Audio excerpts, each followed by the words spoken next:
Cyril, comment tu t'y retrouves, toi, en tant que directeur de pays? Comment tu fais le lien entre Gasset et puis ce que le pays peut traiter par ailleurs? Alors le pays est un territoire de projet, mais il peut être également la bonne échelle pour avoir un certain nombre de réflexions et des stratégies, notamment sur le volet économique. Compte tenu du contexte national et local, la priorité sur le pays, les deux priorités sont la démographie et l'emploi et le développement économique.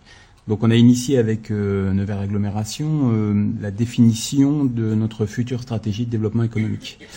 Et ce sera certainement un mélange de conservatisme, c'est comment on accompagne au quotidien les entreprises et les filières économiques, et un petit peu de démarche ou de logique entreprenante dans comment on va accompagner les mutations économiques de demain. Si on veut travailler sur le premier pilier, il faut connaître le territoire, il faut connaître le tissu économique du territoire. Et même si aujourd'hui on a beaucoup d'acteurs économiques, beaucoup de gens font de l'économie, beaucoup de gens visitent des entreprises, on a quand même du mal à bien appréhender de manière globale et de manière fine le tissu économique local. En tout cas, du point de vue du territoire.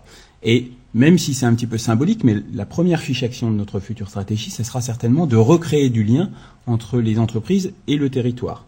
Alors comment on recrée du lien? Eh ben ça passe notamment par les visites d'entreprise. Donc c'est pour ça qu'on a souhaité s'associer à la démarche Gasset. C'est pour ça qu'on a aussi accepté de reprendre la co-animation, ou en tout cas la co-direction ou la co-présidence, vous mettez les mots que vous voulez derrière, de ces fameux comités opérationnels entreprises, parce qu'on s'est dit que le pays avait aussi le rôle de favoriser les échanges entre les différents acteurs. Beaucoup d'acteurs économiques, peu d'échanges entre les différents acteurs économiques. Donc finalement, Gasset et ses COE sont le seul moyen pour qu'on puisse travailler collectivement, échanger collectivement. Il nous manque encore un outil de partage, ça va venir, la région y travaille, donc on n'a aucune inquiétude, mais voilà comment le pays appréhende les choses. On a besoin d'y voir plus clair sur ce qui se passe sur le territoire. Beaucoup d'acteurs économiques, mais est-ce qu'il y a tant de gens de ça qui vont visiter les entreprises? Alors, beaucoup d'acteurs économiques, oui. Certains visitent des entreprises, et le problème, c'est qu'on a tous tendance à visiter les mêmes.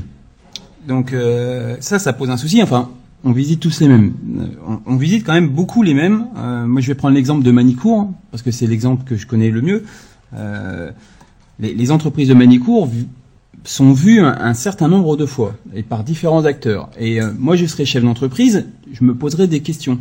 Et je sais qu'ils s'en posent, d'ailleurs, puisqu'ils m'ont fait part de leurs sentiments. Donc, effectivement, beaucoup de personnes travaillent sur le volet économique. J'imagine qu'on voit beaucoup d'entreprises, sauf qu'on n'échange pas forcément les uns avec les autres. Et on a aussi tendance effectivement à voir les mêmes parce qu'on ne se coordonne pas. Donc aujourd'hui, ce qui nous manque, c'est vraiment ce travail de coordination, et c'est ce à quoi va aboutir Gasset, sans aucun doute. Le pays anime un réseau d'agents de développement. Donc, comment ça se passe aujourd'hui? Est-ce qu'on peut jouer avec ce réseau? On peut jouer à plein sur ce réseau pour une démarche comme Gasset? Alors, effectivement, les pays ont en charge l'animation des territoires et des agents de développement, sans forcément avoir de lien hiérarchique, mais on participe à l'animation locale du territoire. La particularité de mon pays, c'est qu'effectivement, j'ai pas d'agent de développement sur l'ensemble du territoire. Donc, on a 10 communautés de communes, une agglomération, et on a en gros la moitié d'agents de développement seulement dans les communautés de communes. Donc, c'est une première particularité, c'est que même si les agents de développement sont pour moi la porte d'entrée, je regarde derrière, mais la porte d'entrée évidente de la démarche, sur mon territoire, je n'en ai pas partout. Donc ça veut dire que le pays va devoir compenser ce manque d'ingénierie locale. Les agents de développement sont le premier réseau pour moi, tout simplement parce qu'ils ont la proximité avec les entreprises.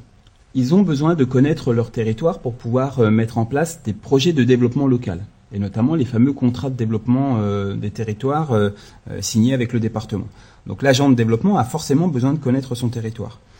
Connaître son territoire, c'est connaître son territoire associatif, son tissu associatif, mais également son tissu économique. Et donc, forcément, dans le cadre de la démarche Gasset, on souhaite s'appuyer sur les agents de développement et faire en sorte que les agents de développement visitent les entreprises. C'est ce qu'on a initié dans ce pays, mais je crois que les autres territoires l'ont fait également. Alors pour le pays Nevers-Signy-Arnais, les agents de développement n'avaient pas forcément l'habitude de visiter les entreprises.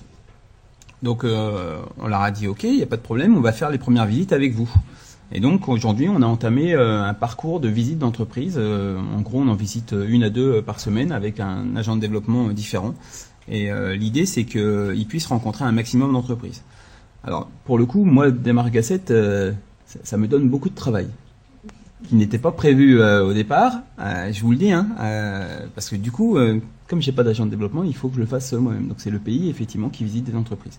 Alors c'est très intéressant, ça participe à l'acculturation économique des agents de développement et de la mienne, parce qu'on a toujours à apprendre et j'apprends encore beaucoup de choses.